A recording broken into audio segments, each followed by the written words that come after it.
This is GarageBand Lesson 6.3, Balancing Volume Levels for Individual Tracks. As we already mentioned, mixing is like doing a recipe. Some of you like more salt, more flour, less vegetables, whatever it is. And that's really how you're doing this. You're building this to taste. But you have to remember that if you're working for a real studio, you have to balance it to the taste of what's going to be sold, and also to the particular artist and so on. It's not necessarily your taste unless you're the producer, and then you will live or you will starve or not based on that sound if it's somebody else's taste is who you're trying to please, just like maybe in a restaurant.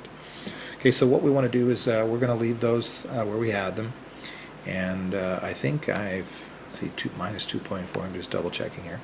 We're going to go ahead and do the electric guitar part, and we're going to listen to that.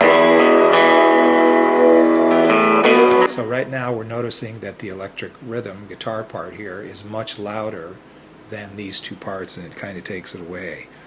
So what we're going to do is we're going to set this one to minus 8.8 dB.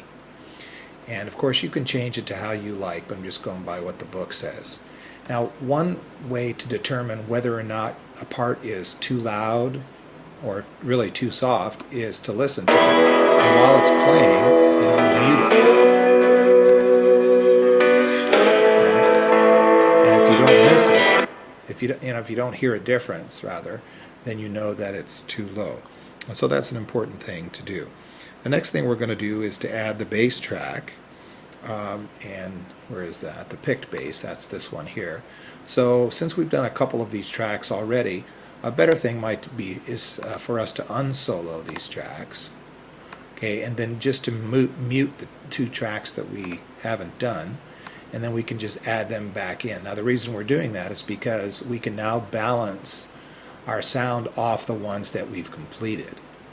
Okay, so that's important, that you're adding things to the mix. And so right now we're going to do the picking one, so let's go ahead and release that one. So now the only thing, these three are set, and we're just checking that last one. Let's go ahead and take a quick listen to that. And that's quite a bit loud, and you see over here. Go ahead and stop that. We can see over here that our sticky volume levels are creating these ones up here because of my voice, because that's on. But the picked ones are from the actual part, and we want to go ahead and lower that. So the book says for us to go ahead and lower that to, I think it's 7.6 or 5.6, I think. Let's see. Sorry, that's 7.6, so let's go ahead and lower that to 7.6. Okay, take a quick listen. Okay, so we can still hear that, and we notice that our sticky level meters aren't pegging here. Okay, and so we're going to go ahead and add in the other one rather, and we're going to change this one to 5.6, minus 5.6. Okay, good mixing, gang, is not about raising levels, it's about lowering levels, believe it or not. And then if you need more sound out of your headphones, remember to use the volume key on your computer.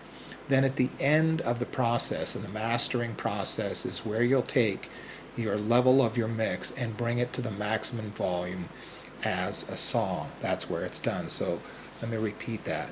Mixing is not about raising levels, it's about lowering levels generally, and that's assuming that you have good levels when you've recorded stuff. So that 0 dB thing I mentioned earlier is critical.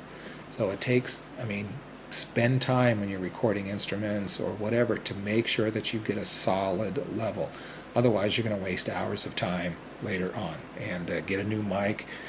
We found in my home studio here that recording drums, if we really deaden the room where the drums are, we find that we get much better levels because we're not getting ring off the walls and the floor and everything else. And it took us a long time to stop being that lazy to get it done, but it's been really very, very helpful. The last thing we're going to do here before we finish with adding or with mixing with volume is we're going to go ahead and uncycle this. I think you can just hit C. I'm not mistaken. Yes, just hit C. And we're going to go back to the beginning, and I'm just going to play a little bit, but you should listen to the whole thing.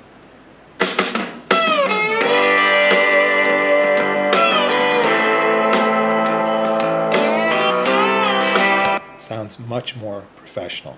And go ahead and take a few minutes, and this movie's over anyway, and go ahead and listen to your song. It's good to listen to it many times to get a feel for it. And when you're done, go on to the next movie.